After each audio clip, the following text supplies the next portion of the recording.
तो फ्रेंड, स्वागत है आपका अपने चैनल आज क्लास में। आज की इस वीडियो में सामाजिक विज्ञान के 30 काफी महत्वपूर्ण ऑब्जेक्टिव प्रश्न हम आपको बताएंगे। ये जो 30 ऑब्जेक्टिव प्रश्न है ये आपके बोर्ड परीक्षाओं में बार बार पूछे जाते हैं, तो एक भी प्रश्न आप लोग स्किप मत कीजिएगा। वीडियो को प्लीज आप लोग शुरू से लेके अंत तक देखिएगा और इसमें से जो भी प्रश्न आपको याद ना हो तो प्लीज आप लोग उसे नोटबुक पे लिख के जरूर याद कर लीजिएगा। और चैनल को अभी तक आप सब्सक्राइब नहीं किए हैं तो चैनल को सब्सक्राइब कर लीजिएगा। और सब्सक्राइब करने के बाद एक बेल आइकन आता है तो बेल आइकन को दबा के ऑल पे कर लीजिएगा, ताकि जब भी लाइव क्लास हो तो आपके पास नोटिफिकेशन पहुंचता रहे। तो आइए शुरू करते हैं पहले नंबर प्रश्न से। तो पहला नंबर प्रश्न है कि विश्व व्यापार संगठन की स्थापना कब हुआ। ए ऑप्शन है 1990 ईस्वी में, बी ऑप्शन है 1995 ईस्वी में, सी ऑप्शन है 1980 ईस्वी में, डी ऑप्शन है 1920 ईस्वी में। तो यहाँ पे आपको बताना है कि विश्व व्यापार संगठन की स्थापना कब हुआ। तो 1995 ईस्वी में हुआ, इसे आपको याद रखना है। यहाँ पे बी ऑप्शन बिल्कुल ही सही हो जाएगा। ये देखते हैं अगला प्रश्न दो नंबर प्रश्न है कि सांप्रदायिक राजनीति किस पे आधारित होता है। ए ऑप्शन है धर्म पर, बी ऑप्शन है क्षेत्र पर, सी ऑप्शन है चरित्र पर, डी ऑप्शन है इनमें से कोई नहीं। तो यहाँ पे आपको बताना है कि सांप्रदायिक राजनीति किस पे आधारित होता है। तो सांप्रदायिक राजनीति धर्म पर आधारित होता है, इसे आपको याद रखना है। यहाँ पे ए ऑप्शन बिल्कुल ही सही हो जाएगा। ये देखते हैं अगला प्रश्न 3 नंबर प्रश्न है कि चेका क्या है। ए ऑप्शन है श्रमिक वर्ग, बी ऑप्शन है पादरी वर्ग, सी ऑप्शन है सेना की टुकड़ी, डी ऑप्शन है पुलिस दस्ता। तो यहाँ पे आपको बताना है कि चेका क्या है। तो चेका पुलिस दस्ता है, इसे आपको याद रखना है। यहाँ पे डी ऑप्शन बिल्कुल ही सही हो जाएगा। ये देखते हैं अगला प्रश्न 4 नंबर प्रश्न है कि दास कैपिटल कब प्रकाशित हुआ। ए ऑप्शन है 1864 ईस्वी में, बी ऑप्शन है 1845 ईस्वी में, सी ऑप्शन है 1847 ईस्वी में, डी ऑप्शन है 1867 ईस्वी में। तो यहाँ पे आपको बताना है कि दास कैपिटल कब प्रकाशित हुआ। तो 1867 ईस्वी में प्रकाशित हुआ, इसे आपको याद रखना है। यहाँ पे डी ऑप्शन बिल्कुल ही सही हो जाएगा। और जो दास कैपिटल पुस्तक है इसको किसने लिखा है। तो कार्ल मार्क्स ने लिखा है, तो इसे भी साथ में आपको याद रखना है। आइए देखते हैं अगला प्रश्न 5 नंबर प्रश्न है कि साम्यवादी शासन का पहला प्रयोग कहाँ हुआ था। ए ऑप्शन है रूस में, बी ऑप्शन है जापान में, सी ऑप्शन है चीन में, डी ऑप्शन है क्यूबा में। तो यहाँ पे आपको बताना है कि साम्यवादी शासन का पहला प्रयोग कहाँ हुआ था। तो रूस में हुआ था, इसे आपको याद रखना है। यहाँ पे ए ऑप्शन बिल्कुल ही सही हो जाएगा। काफी महत्वपूर्ण 30 ऑब्जेक्टिव प्रश्न हैं और ये जो 30 ऑब्जेक्टिव प्रश्न है ये आपके बोर्ड परीक्षाओं में बार बार पूछे जाते हैं, तो एक भी प्रश्न आप लोग स्किप मत कीजिएगा। वीडियो को प्लीज आप लोग शुरू से लेके अंत तक देखिएगा और वीडियो को लाइक नहीं किए हैं तो प्लीज आप लोग वीडियो को लाइक भी कर दीजिएगा। आइए देखते हैं अगला प्रश्न 6 नंबर प्रश्न है कि वार एंड पीस के लेखक कौन है। ए ऑप्शन है कार्ल मार्क्स, बी ऑप्शन है टोल्स्टॉय, सी ऑप्शन है एंजल्स, डी ऑप्शन है लेनिन। तो यहाँ पे आपको बताना है कि वार एंड पीस के लेखक कौन है। तो टोल्स्टॉय है, इन्हें आपको याद रखना है। यहाँ पे बी ऑप्शन बिल्कुल ही सही हो जाएगा। ये देखते हैं अगला प्रश्न 7 नंबर प्रश्न है कि रूस में जार का अर्थ क्या होता है। ए ऑप्शन है पीने का बर्तन, बी ऑप्शन है रूस का सामंत, सी ऑप्शन है रूस का राजा, डी ऑप्शन है इनमें से कोई नहीं। तो यहाँ पे आपको बताना है कि रूस में जार का अर्थ क्या होता है। तो रूस में जार का अर्थ रूस का राजा होता है, इसे आपको याद रखना है। यहाँ पे सी ऑप्शन बिल्कुल ही सही हो जाएगा। ये देखते हैं अगला प्रश्न 8 नंबर प्रश्न है कि मेटरनिक कौन था। ए ऑप्शन है रूस का जार, बी ऑप्शन है ऑस्ट्रिया का चांसलर, सी ऑप्शन है फ्रांस का सम्राट, डी ऑप्शन है प्रशा का चांसलर। तो यहाँ पे आपको बताना है कि मेटरनिक कौन था। तो मेटरनिक ऑस्ट्रिया का चांसलर था, इसे आपको याद रखना है। यहाँ पे बी ऑप्शन बिल्कुल ही सही हो जाएगा। ये देखते हैं अगला प्रश्न 9 नंबर प्रश्न है कि हंगरी की राजधानी कहाँ है। ए ऑप्शन है बुडापेस्ट, बी ऑप्शन है रोम, सी ऑप्शन है पेरिस, डी ऑप्शन है मॉस्को। तो यहाँ पे आपको बताना है कि हंगरी की राजधानी कहाँ है, तो हंगरी की राजधानी बुडापेस्ट है, इसे आपको याद रखना है। यहाँ पे ए ऑप्शन बिल्कुल ही सही हो जाएगा। ये देखते हैं अगला प्रश्न 10 नंबर प्रश्न है कि बिस्मार्क क्या था। ए ऑप्शन है कवि, बी ऑप्शन है नाटककार, सी ऑप्शन है संगीतज्ञ, डी ऑप्शन है कूटनीतिज्ञ। तो यहाँ पे आपको बताना है कि बिस्मार्क क्या था, तो बिस्मार्क कूटनीतिज्ञ था, इसे आपको याद रखना है। काफी महत्वपूर्ण प्रश्न है ये आपके बोर्ड परीक्षा के लिए। यहाँ पे डी ऑप्शन बिल्कुल ही सही हो जाएगा। ये देखते हैं अगला प्रश्न 11 नंबर प्रश्न है कि यूरोप का मरीज किसे कहा जाता है। ए ऑप्शन है तुर्की को, बी ऑप्शन है मिस्र को, सी ऑप्शन है यूनान को, डी ऑप्शन है इंग्लैंड को। तो यहाँ पे आपको बताना है कि यूरोप का मरीज किसे कहा जाता है, तो यूरोप का मरीज तुर्की को कहा जाता है, इसे आपको याद रखना है। और ये भी प्रश्न काफी महत्वपूर्ण है आपके बोर्ड परीक्षा के लिए। यहाँ पे ए ऑप्शन बिल्कुल ही सही हो जाएगा। ये देखते हैं अगला प्रश्न 12 नंबर प्रश्न है कि रक्त एवं लौह नीति को किसने अपनाया था। ए ऑप्शन है मेजनी ने, बी ऑप्शन है हिटलर ने, सी ऑप्शन है बिस्मार्क ने, डी ऑप्शन है विलियम प्रथम ने। तो यहाँ पे आपको बताना है कि रक्त एवं लौह नीति को किसने अपनाया था, तो बिस्मार्क ने अपनाया था, इसे आपको याद रखना है। काफी महत्वपूर्ण प्रश्न है ये आपके बोर्ड परीक्षा के लिए। यहाँ पे सी ऑप्शन बिल्कुल ही सही हो जाएगा। ये देखते हैं अगला प्रश्न 13 नंबर प्रश्न है कि यूरोपीय सभ्यता का पालन किसे कहा जाता है। ए ऑप्शन है जर्मनी को, बी ऑप्शन है यूनान को, सी ऑप्शन है इटली को, डी ऑप्शन है ब्रिटेन को। तो यहाँ पे आपको बताना है कि यूरोपीय सभ्यता का पालन किसे कहा जाता है, तो यूनान को कहा जाता है, इसे आपको याद रखना है। काफी महत्वपूर्ण प्रश्न है।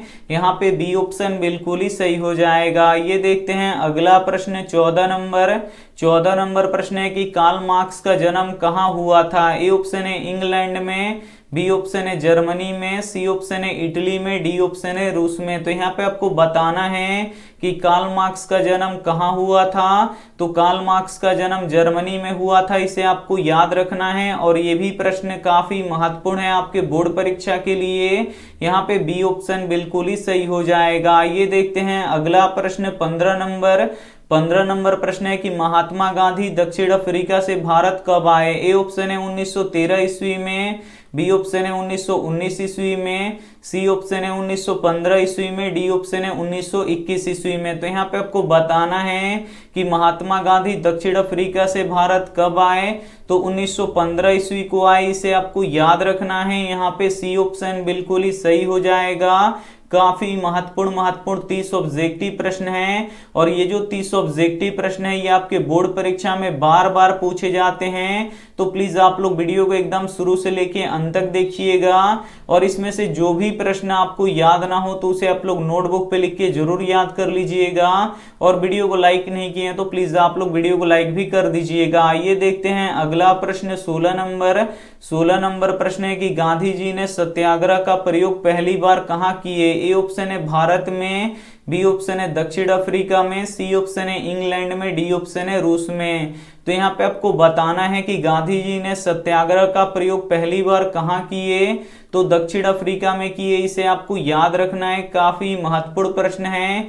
यहाँ पे बी ऑप्शन बिल्कुल ही सही हो जाएगा। ये देखते हैं अगला प्रश्न 17 नंबर प्रश्न है कि गिरमिटिया मजदूर बिहार के किस क्षेत्र से भेजे जाते थे। ए ऑप्शन है पूर्वी क्षेत्र से, बी ऑप्शन है उत्तरी क्षेत्र से, सी ऑप्शन है दक्षिणी क्षेत्र से, डी ऑप्शन है पश्चिमी क्षेत्र से। तो यहाँ पे आपको बताना है कि गिरमिटिया मजदूर बिहार के किस क्षेत्र से भेजे जाते थे, तो पश्चिमी क्षेत्र से भेजे जाते थे, इसे आपको याद रखना है। काफी महत्वपूर्ण प्रश्न है ये आपके बोर्ड परीक्षा के लिए। यहाँ पे डी ऑप्शन बिल्कुल ही सही हो जाएगा। ये देखते हैं अगला प्रश्न 18 नंबर प्रश्न है कि जालियांवाला बाग हत्याकांड कब हुआ था। ए ऑप्शन है 13 अप्रैल 1919 को, बी ऑप्शन है 15 मार्च 1990 को, सी ऑप्शन है 20 अप्रैल 2000 को, डी ऑप्शन है 30 मई 1999 को। तो यहाँ पे आपको बताना है कि जालियांवाला बाग हत्याकांड कब हुआ था, तो 13 अप्रैल 1919 को हुआ था। इसे आपको याद रखना है, काफी महत्वपूर्ण प्रश्न है।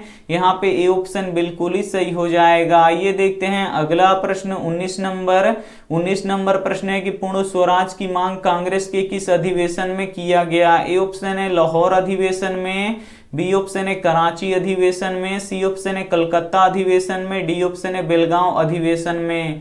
तो यहाँ पे आपको बताना है कि पूर्ण स्वराज की मांग कांग्रेस के किस अधिवेशन में किया गया, तो लाहौर अधिवेशन में किया गया। इसे आपको याद रखना है, काफी महत्वपूर्ण प्रश्न है। यहाँ पे ए ऑप्शन बिल्कुल ही सही हो जाएगा। ये देखते हैं अगला प्रश्न 20 नंबर प्रश्न है कि कागजी मुद्रा की शुरुआत सबसे पहले किस देश ने किया था। ए ऑप्शन है चीन ने, बी ऑप्शन है भारत ने, सी ऑप्शन है नेपाल ने, डी ऑप्शन है भूटान ने। तो यहाँ पे आपको बताना है कि कागजी मुद्रा की शुरुआत सबसे पहले किस देश ने किया था, तो चीन ने किया था। इसे आपको याद रखना है। यहाँ पे ए ऑप्शन बिल्कुल ही सही हो जाएगा। ये देखते हैं अगला प्रश्न 21 नंबर प्रश्न है भारत में कागजी नोट कौन जारी करता है। ए ऑप्शन है State Bank of India, B option है Reserve Bank of India, C option है Punjab National Bank, D option है केनरा बैंक। तो यहाँ पे आपको बताना है कि भारत में कागजी नोट कौन जारी करता है, तो रिजर्व बैंक ऑफ इंडिया जारी करता है। इसे आपको याद रखना है। यहाँ पे बी ऑप्शन बिल्कुल ही सही हो जाएगा। और रिजर्व बैंक ऑफ इंडिया का मुख्यालय मुंबई में है, तो ये भी साथ में आपको याद रखना है। आइए देखते हैं अगला प्रश्न 22 नंबर प्रश्न है कि एटीएम का पूरा नाम क्या है। काफी महत्वपूर्ण प्रश्न है। यहाँ पे आपको बताना है कि एटीएम का पूरा नाम क्या होता है, तो स्वचालित टेलर मशीन होता है। इसे आपको याद रखना है। यहाँ पे सी ऑप्शन बिल्कुल ही सही हो जाएगा। और इंग्लिश में ऑटोमेटिक टेलर मशीन होता है, तो ये भी साथ में आपको याद रखना है। आइए देखते हैं अगला प्रश्न 23 नंबर प्रश्न है कि बैंकों का बैंक किसे कहते हैं। ए ऑप्शन है स्टेट बैंक ऑफ इंडिया को, बी ऑप्शन है रिजर्व बैंक ऑफ इंडिया को, सी ऑप्शन है पंजाब नेशनल बैंक को, डी ऑप्शन है केनरा बैंक को। तो यहाँ पे आपको बताना है कि बैंकों का बैंक किसे कहते हैं, तो बैंकों का bank reserve Bank of India को कहते हैं। इसे आपको याद रखना है। यहाँ पे बी ऑप्शन बिल्कुल ही सही हो जाएगा। ये देखते हैं अगला प्रश्न 24 नंबर प्रश्न है कि बिहार के किस जिले की प्रति व्यक्ति आय अधिक है। ए ऑप्शन है सिवान की, बी ऑप्शन है पटना की, सी ऑप्शन है भागलपुर की, डी ऑप्शन है शिवहर की। तो यहाँ पे आपको बताना है कि बिहार के किस जिले की प्रति व्यक्ति आय अधिक है, तो पटना की प्रति व्यक्ति आय अधिक है। इसे आपको याद रखना है। यहाँ पे बी ऑप्शन बिल्कुल ही सही हो जाएगा। और किस जिले की प्रति व्यक्ति आय सबसे कम है, तो शिवहर जिला का सबसे कम है, तो ये भी साथ में आपको याद रखना है। आइए देखते हैं अगला प्रश्न 25 नंबर प्रश्न है कि अर्थव्यवस्था कितने प्रकार के होते हैं। ए ऑप्शन है 2, बी ऑप्शन है 3, सी ऑप्शन है 4, डी ऑप्शन है 5। तो यहाँ पे आपको बताना है कि अर्थव्यवस्था कितने प्रकार के होते हैं, तो अर्थव्यवस्था 3 प्रकार के होते हैं। इसे आपको याद रखना है। यहाँ पे बी ऑप्शन बिल्कुल ही सही हो जाएगा। और भारत में किस प्रकार की अर्थव्यवस्था है, तो मिश्रित अर्थव्यवस्था है, तो इसे भी साथ में आपको याद रखना है। आइए देखते हैं अगला प्रश्न 26 नंबर प्रश्न है कि सर्वप्रथम भारत की राष्ट्रीय आय की गणना किसने किया। ए ऑप्शन है भीमराव अंबेडकर ने, बी ऑप्शन है दादा भाई नौरोजी ने, सी ऑप्शन है महात्मा गांधी ने, डी ऑप्शन है राजेंद्र प्रसाद ने। तो यहाँ पे आपको बताना है कि सर्वप्रथम भारत की राष्ट्रीय आय का गणना किसने किया, तो दादा भाई नौरोजी ने किया। इसे आपको याद रखना है। काफी महत्वपूर्ण प्रश्न है। यहाँ पे बी ऑप्शन बिल्कुल ही सही हो जाएगा। ये देखते हैं अगला प्रश्न 27 नंबर प्रश्न है कि भारत में वित्तीय वर्ष कहा जाता है। काफी महत्वपूर्ण प्रश्न है ये आपके बोर्ड परीक्षा के लिए। यहाँ पे आपको बताना है कि भारत में वित्तीय वर्ष कहा जाता है, तो 1 अप्रैल से लेके 31 मार्च तक का जो दिन होता है उसे भारत में हम वित्तीय वर्ष कहते हैं। इसे आपको याद रखना है। यहाँ पे सी ऑप्शन बिल्कुल ही सही हो जाएगा। आइए देखते हैं अगला प्रश्न 28 नंबर प्रश्न है कि लोकतंत्र के मार्ग में सबसे बड़ी बाधा क्या है। ए ऑप्शन है लोकतंत्र में आस्था, बी ऑप्शन है अशिक्षा, सी ऑप्शन है सामाजिक समानता, डी ऑप्शन है राजनीतिक जागृति। तो यहाँ पे आपको बताना है कि लोकतंत्र के मार्ग में सबसे बड़ी बाधा क्या है, तो लोकतंत्र के मार्ग में सबसे बड़ी बाधा अशिक्षा है। इसे आपको याद रखना है। यहाँ पे बी ऑप्शन बिल्कुल ही सही हो जाएगा। आइए देखते हैं अगला प्रश्न 29 नंबर प्रश्न है कि क्षेत्रवाद की भावना का एक कुपरिमाण है। ए ऑप्शन है अपने क्षेत्र से लगाव, बी ऑप्शन है राष्ट्रीय हित, सी ऑप्शन है राष्ट्रीय एकता, डी ऑप्शन है अलगाववाद।